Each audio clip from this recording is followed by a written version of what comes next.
Hello guys, this is Tanzim Hassan Rubel and welcome back to my another blog. আবারও হাজির হলাম নতুন একটি ব্লগ নিয়ে। সো আজ আমি ঢাকায় যাচ্ছি এবং আমি টিকিট কাটছি আজ শ্যামলী পরিবহনের।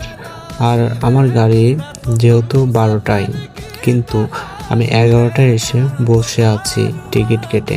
তাই আমি 1 ঘন্টা টাইম পাস করার জন্য একটু পেপার পড়ে নিলাম। এরপর কিছু হালকা নাস্তা কেনার জন্য দোকানে গেলাম এবং কিছু শুকনা খাবার নিয়ে এলাম।